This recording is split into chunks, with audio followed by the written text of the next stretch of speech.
People with weird/obscure jobs. What is your job, and how did you get the job?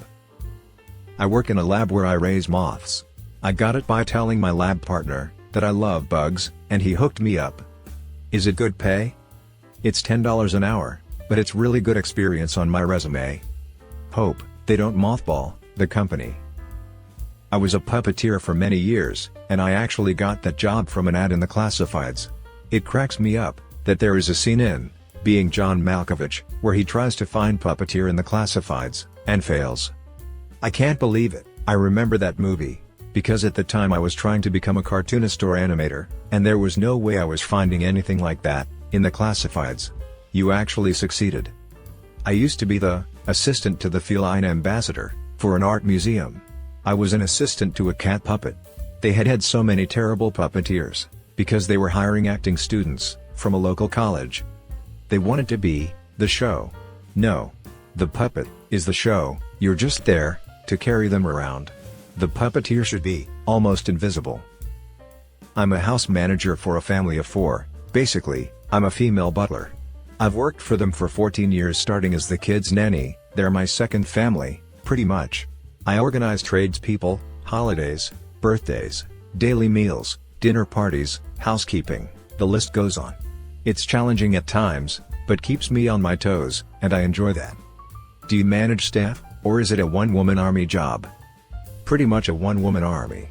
Our housekeepers recently left, one retired, and the second resigned, to spend more time with her family, so I've taken on their roles now as well. Long days, but I love it. I basically organize their lives. They all call me head boss bitch, haha. I don't know if this is obscure, but my boyfriend is a high-rise window cleaner. There are only 4 in our city. He loves his job. Sometimes when he is working, I will go to the city to the building he is cleaning, and look up at him on the street. So cute. Edit, only 4 high-rise window cleaners. We live in a small Canadian city. Also fun fact, one day I was in the city, and he was on his lunch break, so he took me on the roof of the tallest building and F me doggy style, looking over the city. I'm a hostage survival trainer.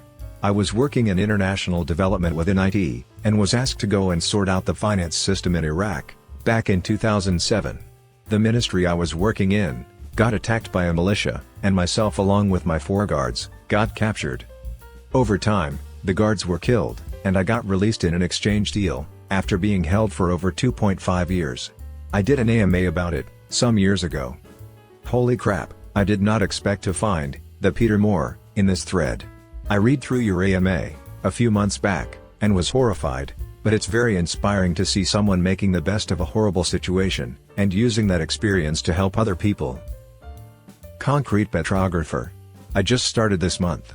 I studied geology in college, and now my job is to look at concrete using petrographic methods I learned at school, and conduct ASTM tests to determine quality of concrete. Very interesting work, because concrete is engineered rock, and there's a lot more to it than you think. I work in a clinical lab, where I get to play with baby sweat for a bit of my day. We are testing for chloride level. Increased chloride in sweat is one of the diagnostic markers for cystic fibrosis. I am a clinical laboratory scientist. Not all clinical labs perform this test, but I am lucky enough to work at a lab where we do a couple interesting low-volume tests. I didn't even know babies could sweat. How old do they have to be to start sweating? Babies absolutely can sweat. They make these tiny treadmills and get the babies to sprint for a bit. Just kidding. They use a topical medication, along with electrodes applied to the arm of the baby, to induce sweat production. The sweat is then collected on sterile gauze and sent to the lab. We extract the sweat from the gauze and perform the chloride test. We typically try to hold off on testing babies less than 2 weeks old, but I have gotten samples on a couple babies that were only 48 hours old. I clean grills for super rich people in Palm Beach.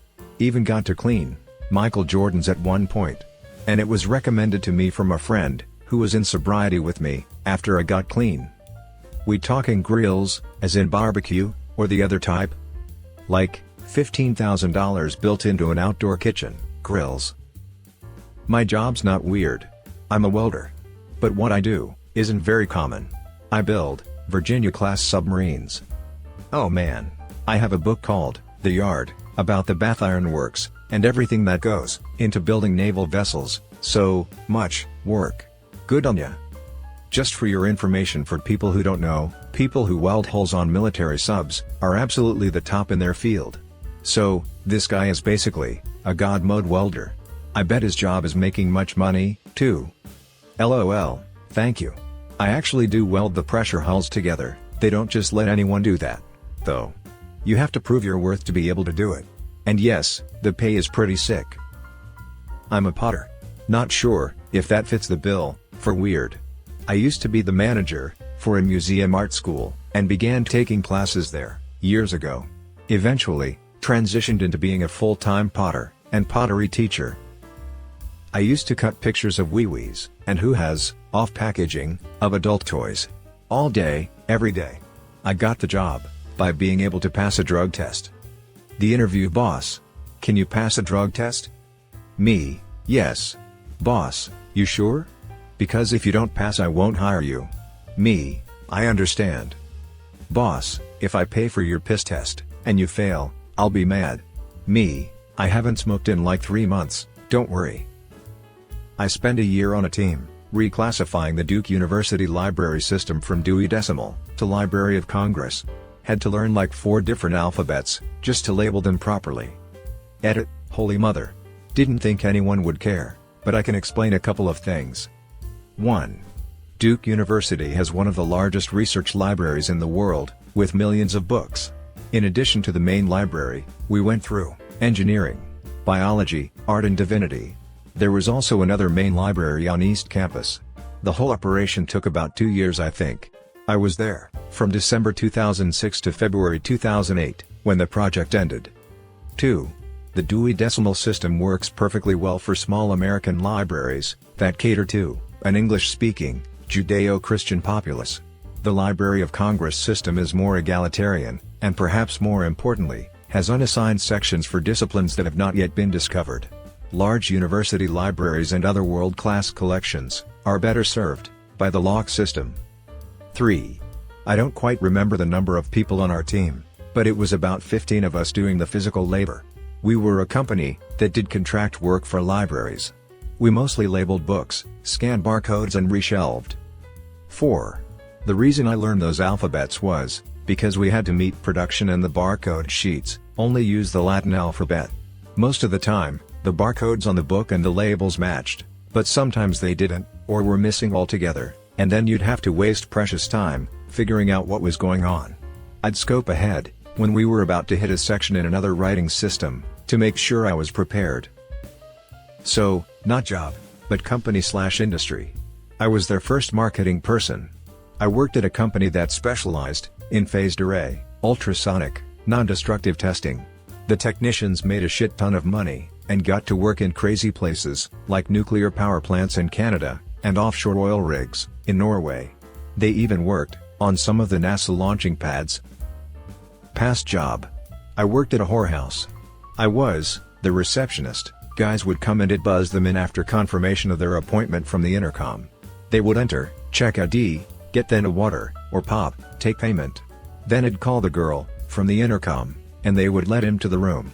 It is technically an adult massage parlor. I applied off Craigslist. Went for the interview. Only real rule was, receptionist cannot become escorts, and escorts cannot after chose to be reception. I recently started working in a carrot factory. I stand at a conveyor belt as carrots roll past me, and pick out all of the moldy ones. How did I end up in this job, you ask? I decided to do an arts degree, and now have no career prospects. In all seriousness though, I work with a lot of migrant workers, who work extremely hard, doing a job they are accused of coming to this country and stealing. They are lovely people, who take a lot of care while dealing with the food products, and they deserve all the respect in the world for continuing to work hard during the pandemic. I used to do artificial insemination and embryo transfer on cattle. I got it by being drunk at a party. Coolest job I ever had. Nothing like having your arm up a cow's vagina. My granddad did it for 35 years. It always wins weirdest job conversations for me. My mom knew someone who had a job as a chicken sexer. Good money apparently. He appeared on a program on TV years ago. No idea what it was called, before my time, where you had to guess what job someone had, from them miming it. TV was weird back then, I guess. Mine isn't necessarily weird, but how I fell into it was. Around 10 years ago, I was working in the IT industry. I decided to help my dad out, one weekend, sell hunting gear, at a Militaria Expo, basically antique military gear, and army disposal. One of the sellers had a vampire killing kit. Knowing very little about antiques, at the time, I pulled out each piece, checking them over. The story checked out, did some research on my phone, throughout the day, and found out that it could be a fake, in two ways. It could be a kit put together by someone out of antique pieces to make it seem real. And technically, even if it was authentic, it was a Victorian fake. With the fear of vampires in the late 19th century, con men put together vampire killing kits, and sold them to rich businessmen visiting Europe. What stood out to me though was the main reason I bought it. In the middle of the kit was a crucifix with an ivory inlay, that doubled as a goddamn percussion pistol. Long story short, I took a chance, spent $1,000 on it, and got persecuted by my father for such a dumb move. I didn't have much in my savings at the same. I took it to Ripley's, believe it or not, in Australia, and they flew someone out from the US to look at it, which was pretty exciting. Within 5 minutes of looking at it, they offered me a ridiculous sum of money, for what I thought was a large investment to begin with. While in ways, I do regret selling the kit, it allowed me to start a career in the antiques trade. 5 years later, I moved to the UK to study a degree, and now I specialize in rare obscure antiques, that have allowed me to travel all around the world, sourcing new weird objects. P.S. Don't worry, I gave my dad a cut of the vampire kit profits, for believing in me. Official court stenographer. I type everything everyone says, in court. I was told about it in high school, and thought it sounded cool, so I went for it. Took 5.5 years in college, but I'm nationally certified to type 260 words per minute, and regularly push above 300 words per minute, in court. This has always seemed like a really interesting career choice to me. What is the strangest, or funniest statement you have ever had to transcribe? I don't know about funny, but I work for a young, early 40s, female judge, that looks younger than she is, and I once had an 80-plus-year-old, call her sweetie, on the record. I just turned to my judge, and made big shocked eyes, and could tell she was holding back a laugh, but she had to tell him off, for calling her, that is, it's disrespectful. I'll answer for a friend of mine, former college roommate. He works for a company, which makes coin and paper money sorting, and counting machines. They pay him to stay home, and be on call. He's a happy guy. I don't know how he got the job, but he's extremely mechanically inclined, and pretty inventive. Though, calculus tripped him up, and he failed college. When he was in high school, he mounted a model rocket, like a hood ornament, on his car, controlled by a button on the dash. Push the button and it fires the rocket. Not weird, but pretty rare. I'm a professional winemaker. How I got it: I have a university degree in winemaking, viticulture and enology, from University of California, Davis, worked many harvests, now I run my own winery. It's my dream job, and I made it happen. Were you under the legal drinking age when you were getting your degree? I'd imagine that'd be somewhat awkward. Yes, I was earning university credits, making wine on campus. There were also department-sanctioned wine tastings in classrooms, for underage students. When you handle things in a mature, higher education manner, nothing is awkward at all. At 17, I was a college freshman English major, that was in a grad-level poetry workshop. Everyone but me was 21 plus, so workshops were often held in local bars. It's a stereotype that writers, particularly poets, drink a lot. It is also true. I remember bits and pieces of that year. I make whiskey. Not super weird, but I'd say on the rarer side of jobs. And it took a shitload of time, luck, skill, and perseverance to get where I am. Care to elaborate on your journey? Sounds interesting. Yeah, sure. So, in college I decided to study biochemistry, God knows why, haha. After I graduated, I spent 2 years with no idea what to do at all. Ended up meeting up with an old friend, who was bartending at a distillery, who managed to get me a job bartending. This was back in 2017. While bartending, I started training with the distiller, learning everything I could, and helping out on my days off. After he left, I had assumed they would promote me, but that never happened. I ended up applying to many breweries and distilleries. I'm in an area where they are prevalent. Finally ended up at a malt house, where I worked my way up to manager. Between this and homebrewing, I finally had enough experience to get noticed. So, last August, a distillery finally gave me a chance, and within the next few months, I'm expecting to become head distiller. In the summer, I guard and clean the toilet units, not the toilets, for festivals. I got the job, trying to find a cheap way to go to the big festivals, and this organization was looking for volunteers. So, all I have to do is stand in front of the units, make sure the ground stays clean, everyone had toilet paper, and clear a block of units, so the cleaning team can do their job. Another part of the job is making sure no one dies or passes out in such a unit. You can't imagine how many drunk, often naked, people we need to get out of these units and escort them to the first aid. I work as a handyman at a hotel. We do everything from maintenance to build mobile bars in funny shapes. We basically just do what the manager wants us to do, so we get funny projects like installing LED and 24/7 music into old broken jukebox machines. I was just lucky, a former person quit, so I could take the position. I work in QC, quality control, for media. In one company, they occasionally paid me to watch porn, to make sure it was in sync and in good quality, for video on demand distribution. In another company, I spent years watching movies before release in secure theater-like rooms to make sure the files are ready for distribution, subtitles, and audio in sync, no picture corruptions, stuff like that. I always got to watch the biggest movies of the year in a giant screen weeks before they were released, sometimes months. I got the job by going to film school. Stagehand. At least, I was, pre-COVID. But anyway, I set up everything, from huge concerts and Broadway shows, to small private events and interviews. It's a wonderful job, and I love the people I work with. I mix fire retardant for fighting wildfires. A lot of people know that airplanes drop retardant on fires, but don't think about the millions of dollars of infrastructure that is behind that operation. Everyone who works at my base started by working at the local ski resort. It's a good way to earn enough money in the summer to coast all winter, so we keep the jobs among fellow ski bums. I work as an air traffic controller. Not weird, but not many of us around. I pretty much fell into it after passing an aptitude, and it's just been swell since. Albeit, the classic phrase from strangers, "Isn't that the job with the most S?" It might be, but I don't know anyone. It's actually super chill and rewarding when you get it right. We always try get it right, but when you get it super right, you're dead pleased. I'm an assistant curator in Numismatics. Basically, I manage our museum's collection of ancient coins. It's a small museum, which explains why I even have this job, as I'm not a professional numismatist, but we have a pretty sizable collection of, mostly, Roman coins.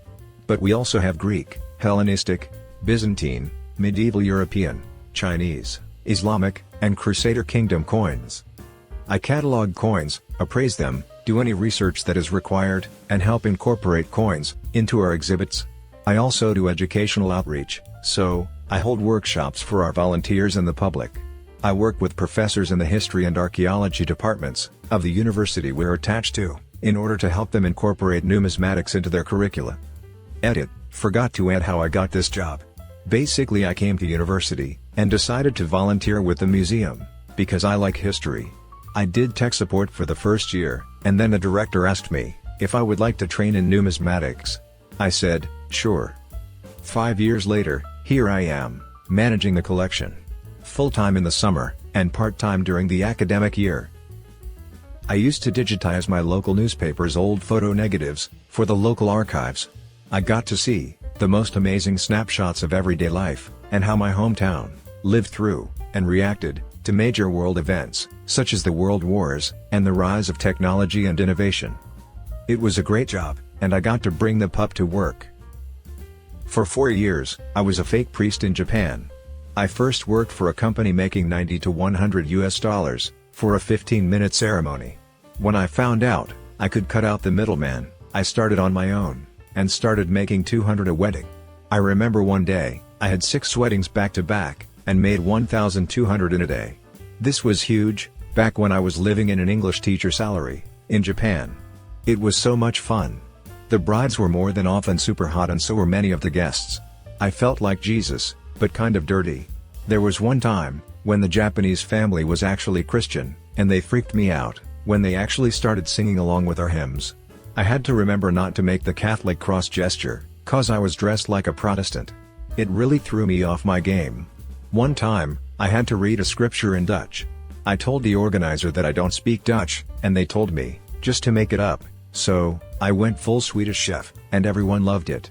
It was definitely one of the coolest and easiest money jobs I have ever had. I also got huge discounts, and free parking at the hotel I worked at, along with free bento lunches, each day I worked. 10/10, would do it again. From 15 to 18, I worked at a glorious dog daycare, in a huge air-conditioned building. With so many dogs. I worked for them, 21 years ago, and they're still thriving. I see employees around town wearing the shirts. Pay me to pet dogs? How could you say no? I was a kennel tech at a vet clinic. One of my favorite jobs. Wish I had the same experience. Loved the dogs to death, but my boss, owner, was a horrible, horrible person, and put us and the dogs in dangerous situations regularly. I ended up having to quit after she wouldn't tell an owner her dog needed stitches. We could see bone, it was a deep cut, and the manager ended up going over her head and sneakily telling the owner. Next time the dog came back, he had 8 stitches. I couldn't agree with her anymore. Putting us all in danger was bad enough, but she played vet nearly as often. It was infuriating. They're still open, and I hate it. Edit, the groomer she had, worked out of the back of a van, never listened to what we asked him to do. He would always rile up the dogs, and when there was one person in a zone and 60 dogs, it wasn't fun. And the dogs always came back bloody, and with the same haircut. It's a shame knowing, we are one of the better daycares in the area. I used to be a hand model. Apparently, I have really good looking hands. Although, they look completely normal to me. People were always asking me how I got into it, so it was fun to bullshit people. I was discovered on the street. Now I moisturize 15 times a day, and sleep with my hands in plastic bags. The money was great, but I'd have to spend long days on set, being careful not to wreck my manicure. Which they paid for, of course. Also paid for the time it took to get the manicure. Mostly did TV commercials. Now I tell people at parties, I'm a retired international hand model, but gave up show business, for the much more worthwhile, and rewarding career, of teaching kids to read. I design water parks. I went to college, for graphic design and advertising. In my last year, I had to do an internship, so, I took one, at an aquatic engineering firm, to help organize photos. 10 years later, I am a project manager, and create resort deck and water park programs. My dad told me of this one time. He went to my mom's work Christmas party. She was a banker. As the bankers talked shop, and tried to sound impressive, the spouses grew bored, and talked among themselves. The guy who drew the biggest crowd, was this man who worked at a toilet factory, and he did quality control. His job was, to flush toilet paper, and simulated poop down the toilet. The people at the party, especially the men, were riveted by his descriptions, and peppered him with questions, while all these upper management bankers, looked on with irritation. I have always thought, that the most interesting people, are those who love their jobs. There is nothing more fun, than listening to someone describe their job, with utter joy and enthusiasm. I would have been one of the crowd, listening to the toilet guy too. LOL. I'm a chyron operator. I trigger motion graphics, on live TV. I was an art student, and also was in stage crew in high school. These things got me jobs backstage in theater, which got me a job in TV, doing normal stuff like, cameraman, and stuff like that. Since I was an art major, I asked, if I could do graphics, and they let me on the weekends, and my specialty eventually turned to the chyron, which ingests the graphics that artists make, and plays them back through the switcher, that controls the news broadcast. It's not technically an art position, but at my job specifically, I could make the graphics in After Effects and Photoshop during the day, if I have a computer free, and in the afternoon I play the chyron. Usually, you are one or the other, because chyron operators don't need art skills, it's just another tech job, like audio operator, or camera operator, or stage manager, or whatever. These kinds of jobs are getting rarer because they are being automated.